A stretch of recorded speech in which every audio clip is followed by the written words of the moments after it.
Si Congressman Jill Bongalon ng Ako Bicol Party List at kasama niyo po ako ngayon si Young Guns on the Move Typhoon Kristine Special.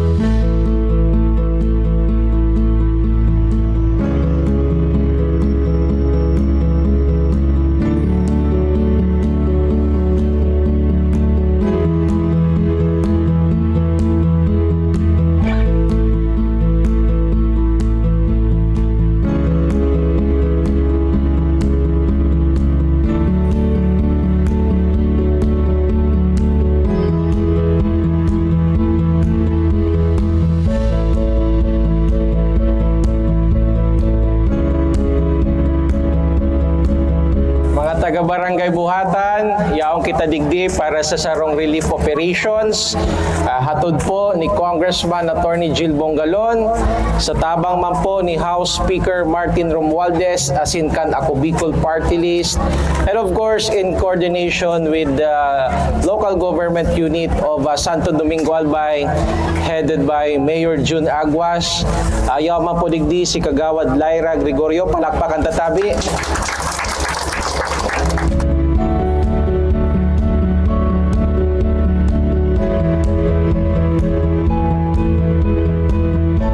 Nag-umpisa po yung malakas na hangin at saka yung ulan. Talagang nag-overflow yung tubig galing sa taas. Yung bahay dito sa likuran, talagang binaha po yung pinasok yung mga bahay namin ng tubig. Saka yung bahay namin talagang naalis yung isang bubong, pero okay lang yun, tapos wala naman pong na disgrasya.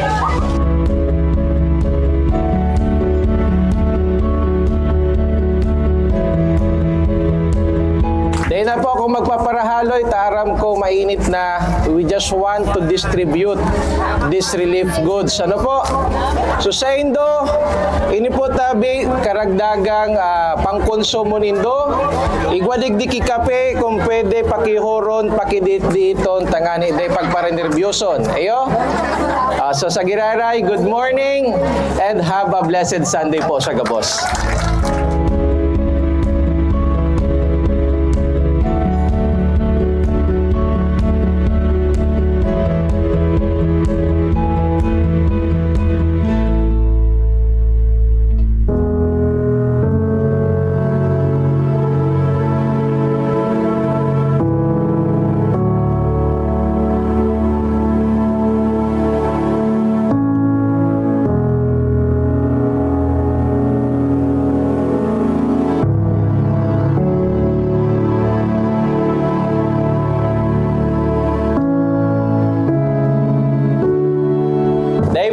Pagparahaluyon, ini po hali sa DSWD. Ano ba kung mapinihali sa kuya? Pero kami po so nag-coordinar sa Department of Social Welfare and Development para magkigutabi kamo ning alokasyon na food packs hali sa DSWD.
Dito po sa episode ng Young Guns on the Move, wala muna tayong bibisitahin ng mga lugar, wala munang i-feature na mga pagkain or anuman na mga tourism spot sapagkat ang ating pong gagawin ngayon ay ikikwento kung ano yung naging epekto ng Bagyong Kristine, lalong-lalo na dito po sa Bicol Region.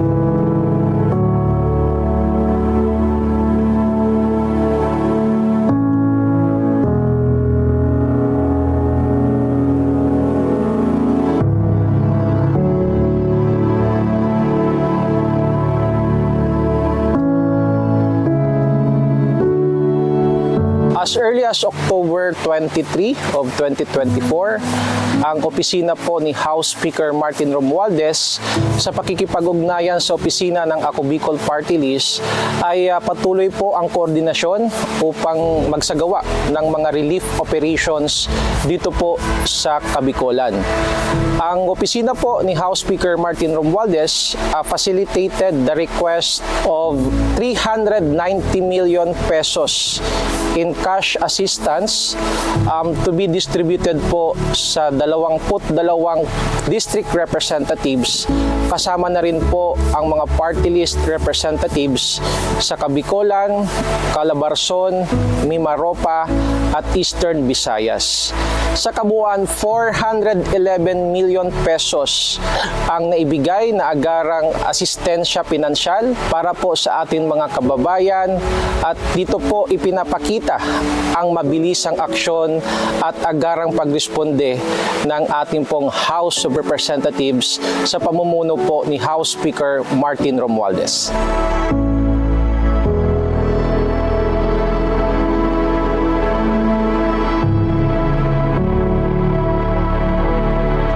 Ayon po sa ating mahal na kalihim ng DSWD na si Secretary Rex Gatchalian, bago pa man po tumama ang Bagyong Kristine dito sa Kabicolan at sa ibang parte ng ating bansa, meron na pong nakapreposition na 170,000 na family food packs dito po sa Bicol Region at 2 million family food packs sa kabuuan ng bansa. Ako po bilang isang taga Abaco City, nakita ko po at naranasan ko yung naging epekto at naging dulot nitong severe tropical storm Kristine. At ako po sa ngalan ng Ako Bicol Party List at on behalf of the Bicolano people, nagpapasalamat po kami kay Pangulong Bongbong Marcos Jr. pati na rin po kay House Speaker Martin Romualdez sa agarang pagresponde sa pangangailangan ng aking pong mga kababayang Bicolano, lalong-lalo na po yung mga relief goods, pati na rin po yung mga rubber boats, pati na rin po yung mga cash assistance na ibinaba sa iba-ibang distrito dito po sa buong Kabicolan. Malaking tulong po ito sa aming pong pagbangon dala ng epekto ng Bagyong Kristine. Taos puso pong pasasalamat ang aming pong ibinibigay sa ating pong administrasyon dahil sa tulong po na ibinigay po ninyo.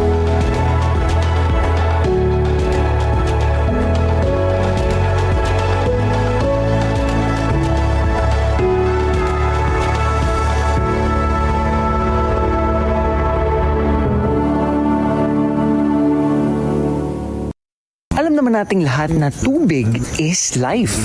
Kapag walang tubig, paano tayo magsasurvive? Ganito ang problema ng ilan nating kababayan, lalo na tuwing may matitinding kalamidad sa bansa. Pero, isang Pilipinong inventor ang nakaisip ng isang makabagong teknolohiya na kayang tugunan ang mga suliraning ito. Abangan yan sa Sikat Season 5.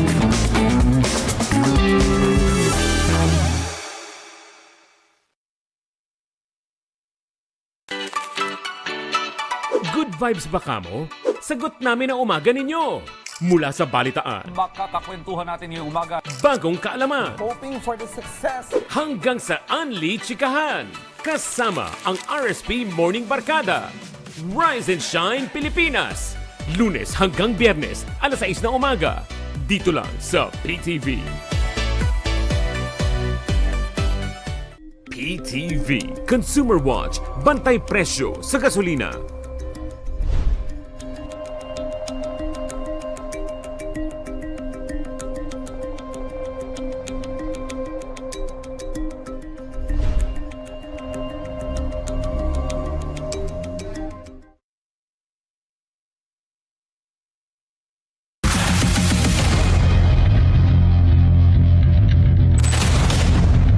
ako si Poy Eram ng Talk and Text Tropang Liga.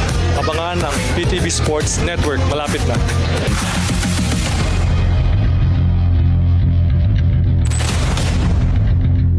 Mr. Speaker, dear colleagues, ladies and gentlemen, good afternoon.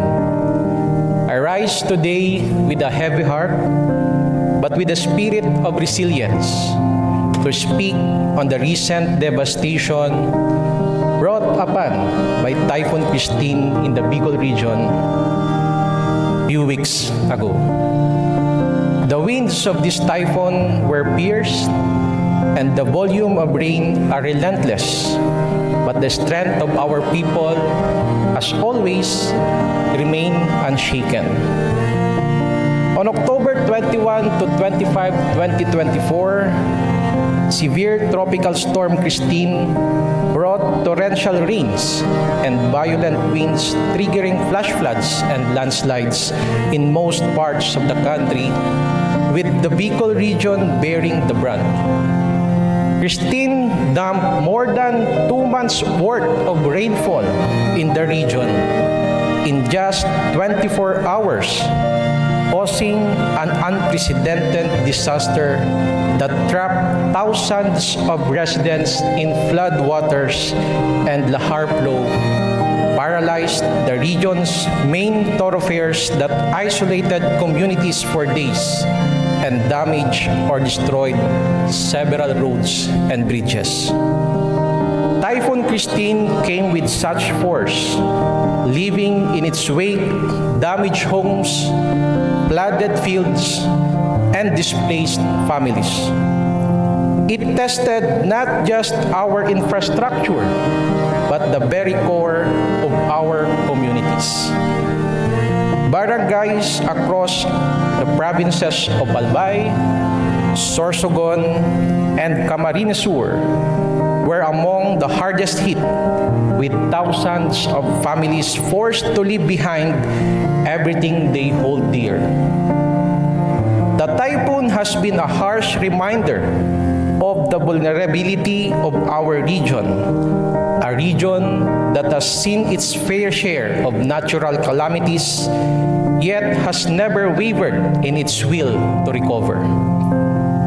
According to the situational report of the National Disaster Risk Reduction and Management Council, last October 28, 2024, a total of 6,717,755 individuals, or 1,662,416 families were affected by Kristine.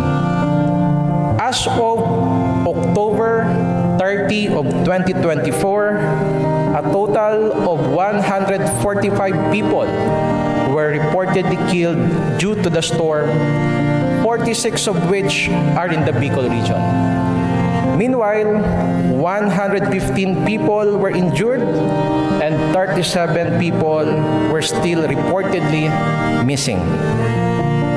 In the October 31, 2024 bulletin of the Department of Agriculture, the agricultural sector sustained an estimated 4.85 billion damage because of severe tropical storm Kristine.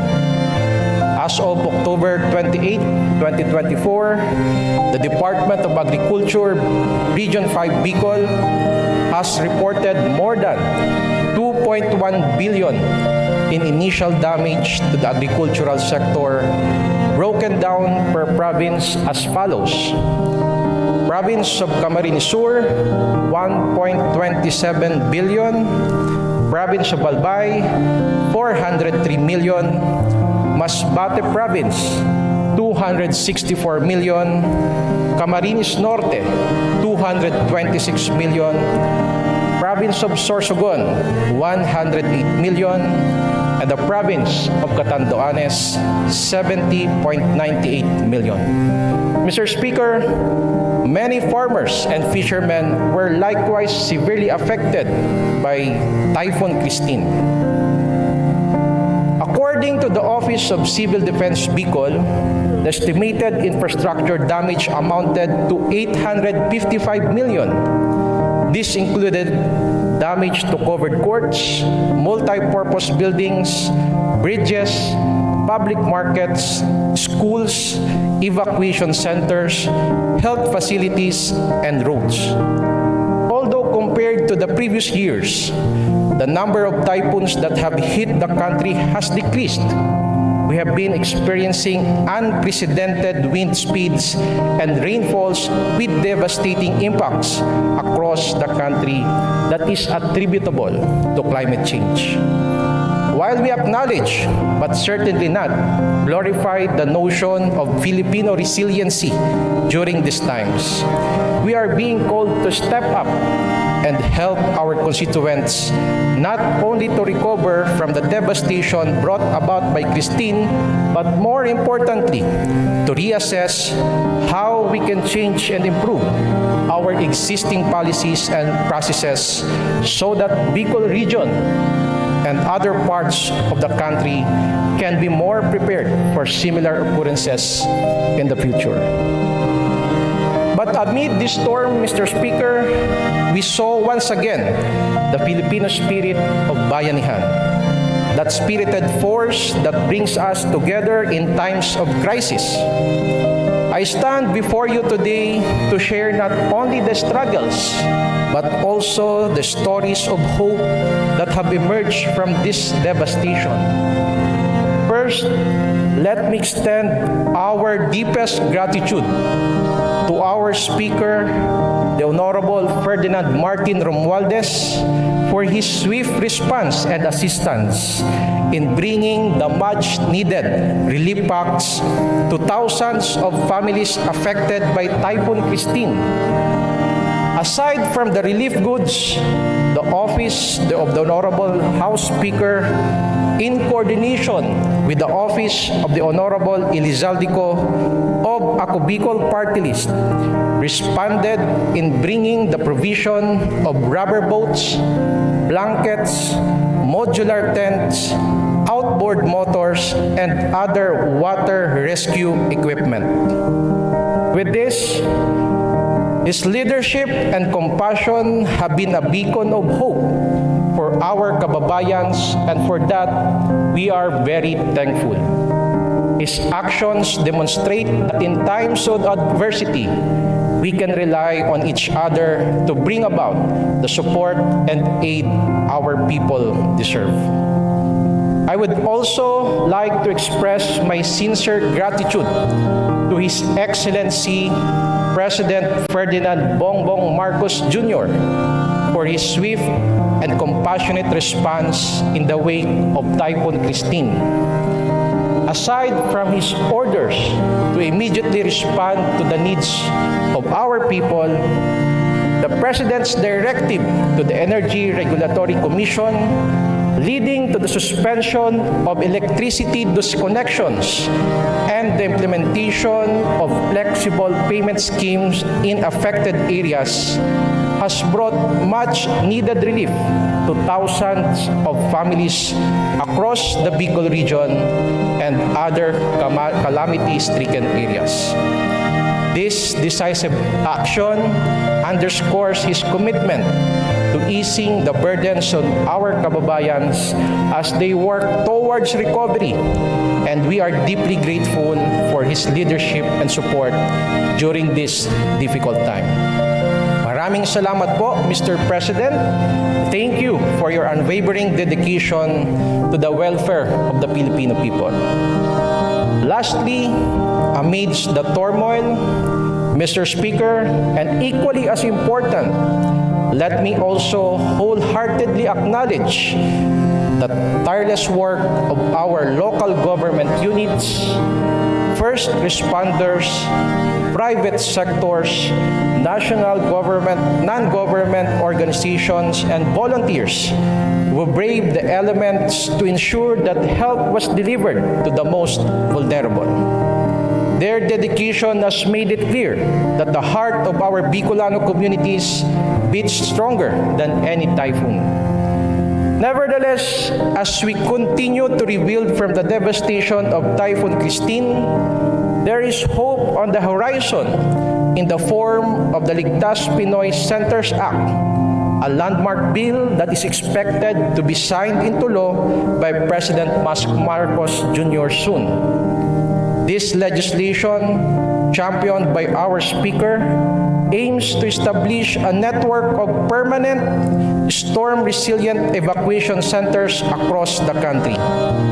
These centers will serve as a safe haven for millions of Filipinos facing increasingly severe climate-related disasters. Mr. Speaker, the tireless advocacy for this measure, along with the support of President Marcos, reflects our shared commitment to ensuring that no Filipino is left vulnerable in times of calamity. Let us continue to push for a future where our communities are equipped to withstand the growing challenges of climate change. Once again, thank you, Speaker Martin Romualdez, for your leadership in this critical endeavor. Yet, as we gather here, let us not forget that our work is far from over. There are still thousands of families who need long-term solutions, sustainable rehabilitation, reconstruction of schools, and support for our farmers and fishermen whose livelihoods have severely affected. These people are the backbone of our economy, and they must not be left behind in the recovery process. It is important to note also that it is undeniable that no flood control system, no matter how advanced, can fully prevent or lessen the impact of a storm that brings such an immense and prolonged downpour. When a storm stalls over a region for more than 24 hours, saturating the land with torrential rain, it exceeds the capacity of any human-made infrastructure to contain or redirect the volume of water. The sheer amount of rainfall, like Typhoon Kristine, unleashed in just a single day, was beyond the limits of what any engineered solution could manage.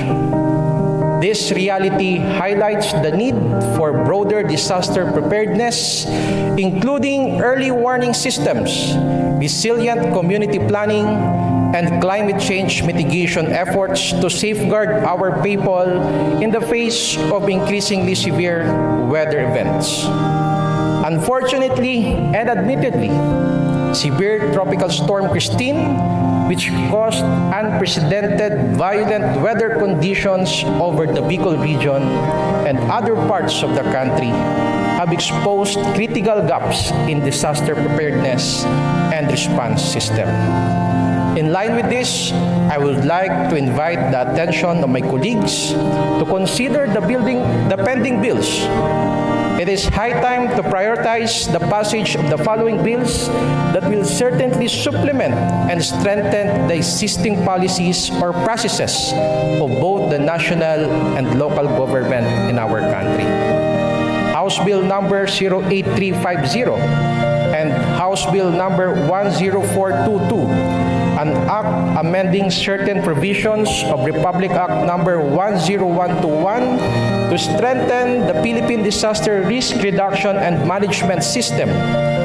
These bills seek to strengthen our country's disaster response by refining the organizational structure of the National Disaster Risk Reduction and Management Council system, making it more resilient and capable of immediate action. This bill also introduces improvements to the existing management system, which will enhance its ability to anticipate, respond to, and mitigate the effects of severe weather disturbances such as Typhoon Kristine. House Bill number 08463, an act providing for the establishment and construction of disaster food banks and stockpiles in every province and highly urbanized city in the Philippines and appropriating funds therefore. During Typhoon Kristine, many regions were cut off from food and essential supplies due to blocked roads. By implementing this bill, we ensure a strategic reserve of food and necessities which are always available to the most vulnerable communities. Mr. Speaker, our region has always been resilient. We have rebuilt time and again from the ashes of calamity. But it is in times like this that we must not only rebuild what was lost, but also prepare for what is yet to come. Climate change is no longer a distant threat. It is our present reality. The onslaught of Typhoon Kristine is a stark reminder that we must continue to push for stronger, more comprehensive disaster preparedness programs and more sustainable infrastructure that can withstand the increasing frequency and intensity of this natural disaster. I therefore call upon my fellow legislators to unite in strengthening our efforts to provide assistance and recovery for those affected by this typhoon and to ensure that in the future, our people will be safer, stronger, and more prepared. Let us commit to providing the necessary funding, resources, and legislation that will secure a better future for our communities. Mr. Speaker, with the guidance of this leadership and the collective effort of this House, I believe we can turn the trials brought by Typhoon Kristine into an opportunity to build a more resilient, prosperous, and a hopeful Bicol region. Maraming salamat po at mabuhay ang mga Bicolano.